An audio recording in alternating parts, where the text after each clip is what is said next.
రమణ గారు అడుగుతున్నారు ఈ ప్రశ్నని విశాఖపట్నం నుంచి.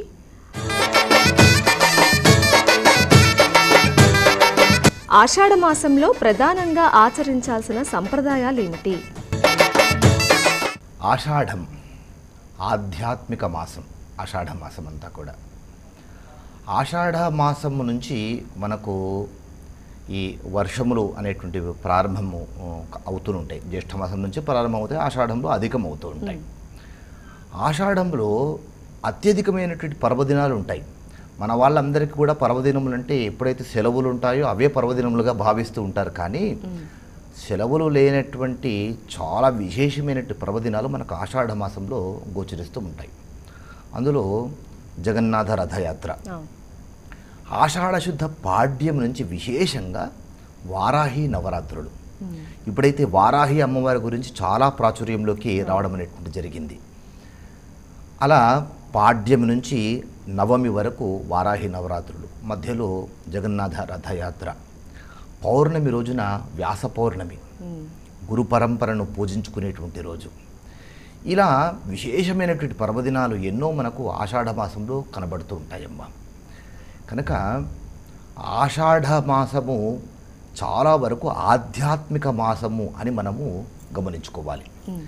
దేవతా ఆరాధనలో మనము సమయాన్ని గడపడం వలన ఈ కాలంలో సంభవించేటువంటి వాతావరణంలో వచ్చేటువంటి మార్పుల వలన ఏవైనా ఇబ్బందులు ఉంటే కనుక అలాంటి ఇబ్బందుల నుంచి ఈ ఆరాధన వలన మనకు ఎక్కువగా మేలు జరిగేటువంటి అవకాశం ఉంటుంది. మన సాంప్రదాయంలో చైత్రశుద్ధ పాడ్యం నుంచి చైత్రశుద్ధ నవమి వరకు ఉండేటువంటి ఈ 9 రోజులను వసంత నవరాత్రులు అంటారు. ఎక్కువ మందికి ఇవి తెలియవు, కానీ ఆచరించేటువంటి వాళ్ళు ఉన్నారు. ఆ తరువాత ఆశ్వయుజ శుద్ధ పాడ్యం నుంచి ఆశ్వయుజ శుద్ధ నవమి వరకు ఈ 9 రోజులను శరన్నవరాత్రులు అంటాం. ఇవి చాలామందికి తెలిసినటువంటివి, ఎక్కువ మంది ఆచరించేటువంటివి కూడా. అయితే వసంత నవరాత్రులు వసంత ఋతువులు, శరన్నవరాత్రులు శరదృతువులో ఆచరించేటువంటి సాంప్రదాయం ఉండగా, తర్వాత ఆషాఢ శుద్ధ పాడ్యం నుంచి ఆషాఢ శుద్ధ నవమి వరకు ఆచరించేటువంటి ఈ నవరాత్రులను గుప్త నవరాత్రులు అని అంటారనమాట.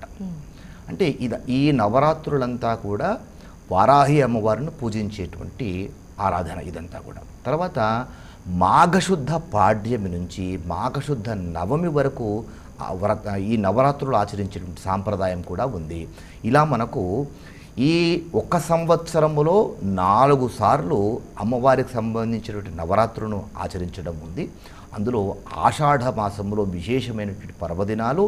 ఈ నవరాత్రులను ఆచరించడం వలన ఎక్కువగా మానవునికి కాలములో మార్పులు జరగడం వలన జరిగేటువంటి అనారోగ్య సమస్యల నుంచి బయటపడడం కోసము, ఇతరత్ర సమస్యల నుంచి బయటపడడం కోసము ఈ నవరాత్రులను ఆచరిస్తూ ఉంటారు. కనుక ఆధ్యాత్మిక మాసం ఆషాఢ మాసం అని చెప్పుకోవచ్చు.